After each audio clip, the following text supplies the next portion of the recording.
Tapi Mi, ucap Stefano dan Max bersamaan. Kenapa? Apa kalian tidak mau menuruti keinginan Mami? Ucap Tifa menatap Max. Bagaimana kalau ini mungkin permintaan terakhir ibu? Katanya menoleh dan menatap Stefano. Bu, kenapa ibu berbicara seperti itu? Vano tidak suka jika ibu bicara sembarangan lagi, ucap Vano yang benar-benar tidak suka ibunya berbicara seperti itu. Max juga tidak suka Mami berkata seperti itu. Mami jangan pernah bicara yang tidak-tidak lagi, kata Max yang setuju dengan ucapan kakaknya tadi. Tiffany tersenyum melihat kedua putranya yang akan sependapat jika menyangkut tentang dirinya. Ibu akan berusaha untuk membuat kalian berdiri di posisi masing-masing yang memang seharusnya. Dengan ini, ibu akan membuat Max sadar akan posisinya terhadap Jasmine, bahwa dia hanya adik iparnya. Mungkin Max nanti akan sakit hati, tapi ini caranya untuk membiasakan dirinya tentang kebersamaan kalian, putraku Stefano dan Jasmine menantuku.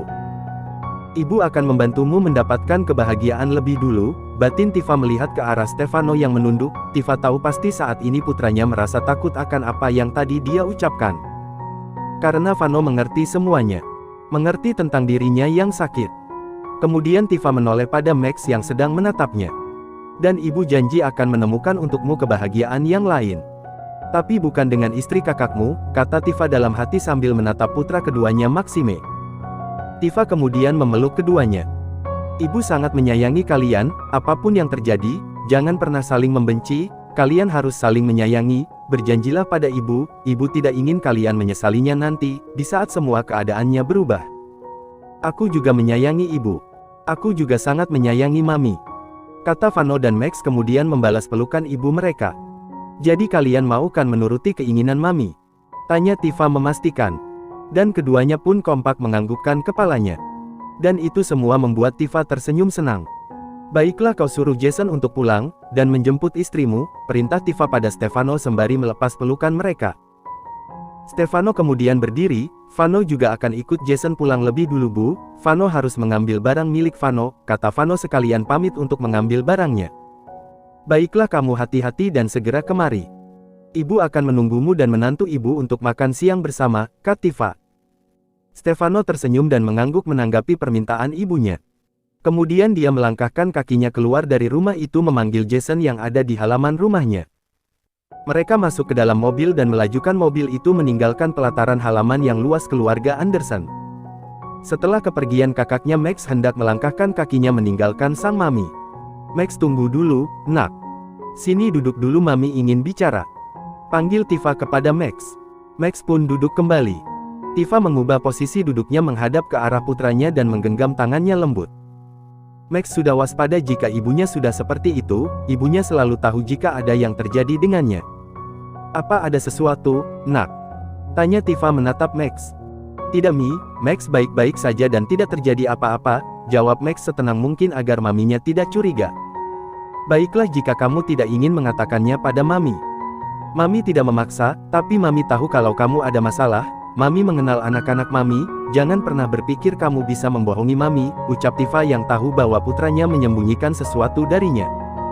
Max, panggil Tifa lembut. Iya Mi, menjawab panggilan Tifa dan melihat ke arahnya. Bolehkah Mami meminta sesuatu? Tanya Tifa hati-hati takut menyakiti perasaan putra keduanya itu. Apa ini tentang Kak Vano? Tanya Max yang seketika langsung tahu jika maminya akan meminta sesuatu pasti berkaitan dengan Vano. Iya nak, bolehkah Mami minta kamu untuk menjauhi istri kakakmu, lupakan perasaanmu terhadapnya, bagaimanapun dia adalah kakak iparmu. Kamu tidak boleh memiliki perasaan lebih terhadapnya. Bukankah kamu yang dulu memilih pergi agar tidak menikah dengannya, dan inilah hasil keputusanmu saat itu, nak. Bukankah benar kata pepatah jika penyesalan akan hadir belakangan? Dan itu terjadi padamu, maafkan Mami, Mami bukan pilih kasih dalam menyayangi kalian. Mami sayang kalian berdua, kata Tifa yang tak terasa air mata jatuh dari pelupuk matanya. Kamu mendapatkan apa yang kamu mau selama ini, tapi tidak dengan kakakmu, dia selalu kesepian selama ini, tidak ada seorang pun yang ada di dekatnya, dia tidak pernah tersenyum, tapi lihatlah semenjak kehadiran Olivia senyum itu kembali. Yang dia punya hanya Olivia, jadi Mami mohon lepaskan Olivia dari dalam hatimu, lupakanlah rasa cinta yang kamu miliki terhadapnya, kamu hanya akan terluka nak, karena yang Mami lihat Olivia juga mencintai kakakmu. Kenapa Mi? Kenapa selalu Kak Vano yang lebih Mami utamakan kebahagiaannya? Max juga anak Mami. Apa begitu besar rasa sayang Mami sama Kak Vano? Hingga Mami bahkan mau memohon hanya untuk kebahagiaannya. Jika Mami ingin Kak Vano bahagia, bagaimana dengan Max? Max tahu awalnya ini semua memang salah Max. Tapi apa rasa cinta yang datang di hati Max itu juga salah Max? Bukankah rasa cinta itu, kita tidak akan pernah tahu pada siapa dia hadir? Max juga tidak tahu, saat pertama Max bertemu Olivia, Max langsung menyukainya. Apa itu salah Max Mi? Kata Max menunduk, suara terdengar parau karena menahan diri untuk tidak menangis. Max, bukan begitu maksud Mami, Mami juga sangat menyayangimu. Apa kamu menganggap jika Mami bukan seorang ibu yang baik? Iya, memang Mami akui jika Mami bukan ibu yang baik, Mami tidak bisa membahagiakan anak-anak Mami. Benar apa yang kalian katakan jika Mami bukan ibu yang baik. Tapi apakah kalian harus saling membenci karena Mami? Cukup benci Mami saja jika seperti itu. Jangan pernah membenci kakakmu, ucap Tifa lirih. Mami, tenangkan diri dulu, Max tidak mau Mami sakit lagi, kata Max kemudian bangkit dari duduknya hendak melangkah. Tapi langkahnya terhenti ketika Tifa mengatakan sesuatu yang merupakan rahasia Max yang selama ini disembunyikan dan hanya Stefano kakaknya yang tahu. Max tidak pernah menyangka jika Maminya tahu akan hal itu. Setidaknya kamu lakukan untuk menebus rasa bersalahmu terhadap kakakmu. Kamu masih mengingatnya bukan? Apa yang telah kakakmu, Stefano korbankan untuk hidupmu yang sekarang baik-baik saja? Mami tahu kamu pasti masih mengingatnya sampai sekarang. Apa semua itu tidak cukup? Lihatlah apa yang terjadi dengan kakakmu. Apa yang orang-orang pikirkan tentang dia. Kamu bahkan tahu apa yang terjadi setelah itu. Tapi kenapa kamu selalu menutup matamu? Bahkan setelah apa yang terjadi, apa kakakmu menyalahkanmu? Tidak sama sekali, dia bahkan menanggung semuanya sendiri. Jadi Max, Mami mohon kali ini saja biarkan kakakmu bahagia. Apa Kak Vano yang mengatakan semuanya? Apa Mami sekarang menyalahkan Max karena itu? Dan Mami menggunakan hal itu untuk mengancam Max. Tiffany begitu terkejut dan tidak menyangka putranya berbicara seperti itu. Kenapa kamu berpikir seperti itu, Nak? Mami hanya mengingatkan atas apa yang telah kakakmu lakukan untukmu. Dan Mami tahu sendiri hal itu, kakakmu tidak pernah mengatakan apa-apa. Apalagi tentang hal itu, ucap Tifa menjelaskan. Dari mana Mami bisa tahu jika bukan Kak Vano yang mengatakannya? Saat kejadian itu terjadi, tidak ada siapapun, hanya aku, Kak Vano dan teman Max. Bagaimana Mami bisa tahu? Max benar-benar tidak sengaja saat itu, dia selalu berbicara buruk tentang Kak Vano, dan Max tidak suka, dan pada akhirnya kita bertengkar. Max benar-benar tidak sengaja Mi, kata Max menjelaskan kepada Maminya tentang kejadian yang sebenarnya. Hanya satu, karena Mami mengenal anak-anak Mami. Vano tidak melakukannya tapi dia mengakui semuanya. Walaupun semua orang menganggapnya seperti monster, tapi dia tetap bungkam, dia tidak mengatakan jika kamu yang melakukannya, kamulah yang tidak sengaja melakukan hal itu. Kakakmu bahkan dikeluarkan dari sekolahnya, tapi dia tidak pernah mengungkit siapa yang sebenarnya bersalah. Dia menerima konsekuensi yang tidak seharusnya dia tanggung. Sekarang Mami tanya padamu, apakah kakakmu pernah menuntut sesuatu padamu, setelah apa yang dia lakukan? Apa kakakmu pernah sekalipun mengeluh di depanmu, bahwa kehidupan yang dia jalani buruk demi melindungimu? Tidak Max, kakakmu tidak pernah melakukan itu, ucap Tifa menjelaskan. Max sudah tidak bisa menahan lagi air matanya yang ingin keluar. Dia menangis, apa yang Maminya katakan tentang Kak Vano benar adanya. Max lah yang saat itu bersalah, waktu itu dia bertengkar dengan temannya mendorong hingga Max memecahkan vas bunga yang cukup besar di sudut di depan ruang kelasnya. Max tidak terima hingga pada akhirnya dia membalas mendorong temannya lebih kuat, dan membuat temannya terjatuh. Tidak lama kakaknya datang, Stefano melihat tangan Max yang gemetar, dan seorang anak laki-laki dengan seragam seperti adiknya berada di bawah tangga tergeletak di lantai. Stefano tiba-tiba berkata pada Max, pergilah sebelum orang lain datang ke sini. Max masih diam saja, dia merasa ketakutan, dia menggigit kukunya dengan tangan yang bergetar. Max, pergilah. Perintah Stefano lagi. Cepat pergi sekarang Max. Max pun akhirnya berlari dengan ketakutan, dia berhenti di belakang sekolah, di sudut dekat sebuah pohon. Max berjongkok di situ sambil meremas kuat kedua tangannya. Tidak, aku tidak bersalah, bukan aku yang melakukannya, bukan aku tidak sengaja, dia yang memulai duluan, kata Max berulang-ulang. Dia benar-benar merasa ketakutan. Max terus saja menangis, dia mengingat semuanya. Apa yang telah kakaknya lakukan untuknya, kakaknya sudah mengorbankan masa depannya untuk dirinya.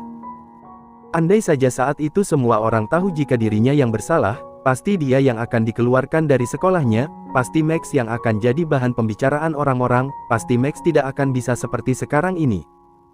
Tifa mendekat dan memeluk putranya yang masih saja menangis. Iya Mami benar, Kak Vano sudah mengorbankan masa depannya untuk Max, Mami benar. Maafkan Max Mi, maafkan Max.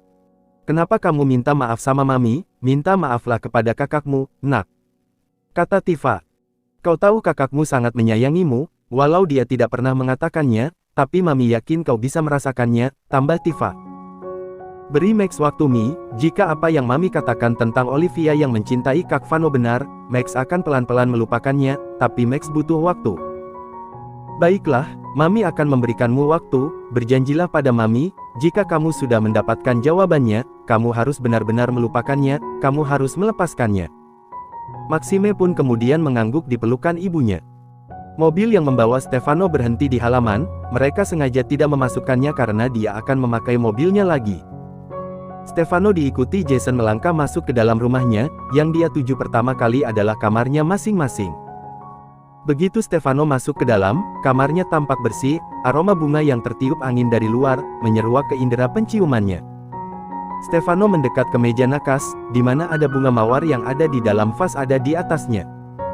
Dia kemudian meraihnya dan menghirup aroma bunga itu dalam-dalam, harum, ucapnya dengan menarik sudut bibirnya ke atas. Alas tidurnya diganti dengan yang baru, dan ada pengharum ruangan juga di sana. Stefano kemudian melangkahkan kakinya ke kamar mandi, untuk membersihkan diri lagi. Tak butuh waktu lama dia pun menyelesaikan mandinya. Dia keluar mengenakan kaos putih polos dan celana katun panjang warna hitam. Stefano kemudian keluar dari kamarnya menuju kamar Jasmine. Pagi Tuan Muda, sapa beberapa pelayan di sepanjang jalan sambil sedikit menundukkan kepalanya. Stefano hanya membalas dengan anggukan kepalanya. Dia kemudian berhenti dan bertanya pada pelayan yang tadi menyapanya, apa Nyonya Muda ada di kamarnya? Pelayan itu tampak ragu untuk menjawab, mereka takut Tuan Muda akan marah, karena Nyonya Muda sekarang berada di tempat yang tak seharusnya. Kenapa kalian tidak menjawab pertanyaanku? Apa kalian tidak mendengar? Cepat katakan di mana Nyonya Muda berada sekarang. Ucap Stefano dengan suara beratnya. Itu Nyonya berada di perpustakaan pribadi milik Tuan Muda, jawab pelayan tergagap. Stefano melangkahkan kakinya berbelok arah dari yang awalnya hendak ke kamar istrinya kini menuju ke arah perpustakaan pribadinya.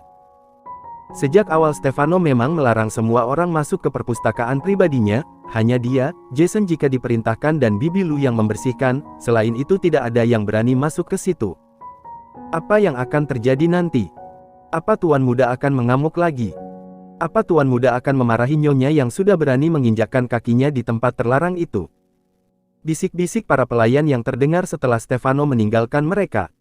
Sementara di perpustakaan itu tampak Jasmine hendak mengambil buku yang ada di atas, dia mencari-mencari bangku tapi tidak ada di sekitar. Dia mencoba menggapai buku itu, tapi tidak bisa.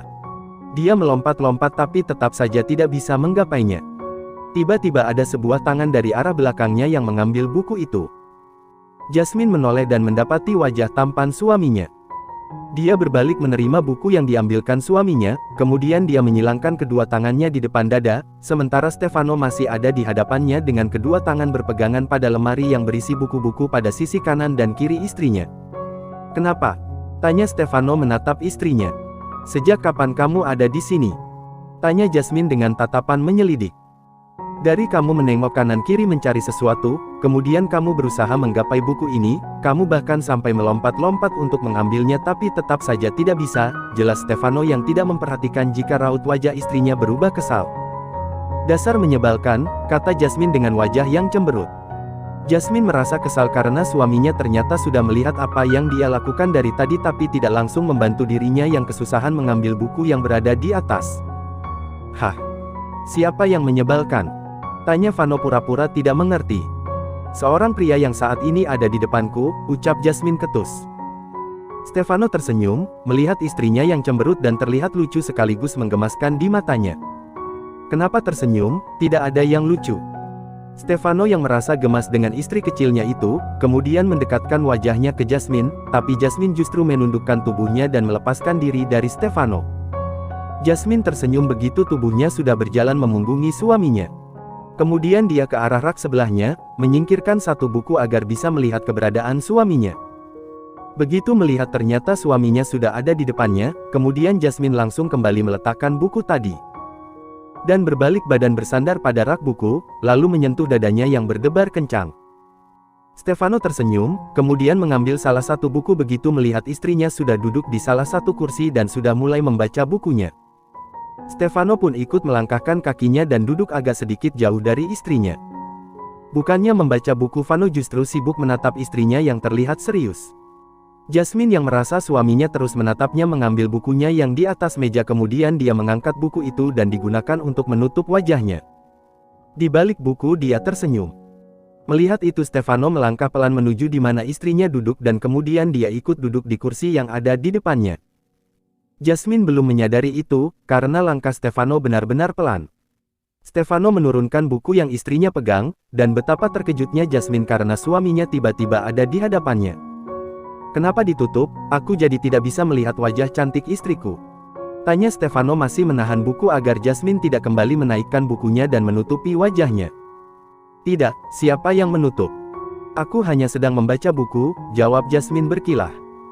Kemudian Jasmine melipat tangan satunya dan yang lainnya diluruskan, kemudian menenggelamkan kepalanya di sana, wajah cantiknya menghadap ke arah suaminya, dan Stefano pun ikut melakukan hal yang sama. Satu tangannya terulur merapikan rambut istrinya dan menyelipkannya di belakang telinga. Jasmine hanya membiarkan itu, tanpa menolak sedikit pun, dia justru menikmati sentuhan suaminya yang kini mengelus rambutnya dengan lembut hingga Jasmine memejamkan matanya. "Bagaimana keadaan ibu? Apa kondisi ibu baik-baik saja?" tanya Jasmine masih dengan memejamkan matanya. "Iya, ibu jauh lebih baik sekarang. Apa kamu tidak penasaran apa yang terjadi pada ibu waktu itu? Kenapa kamu tidak pernah menanyakannya?" tanya balik Stefano, karena sang istri tidak pernah menanyakan kepadanya saat kejadian ibunya pingsan. Jasmine menggeleng dan membuka matanya. "Aku hanya ingin mendengarnya dari kamu, saat kamu sudah siap menceritakan yang sebenarnya.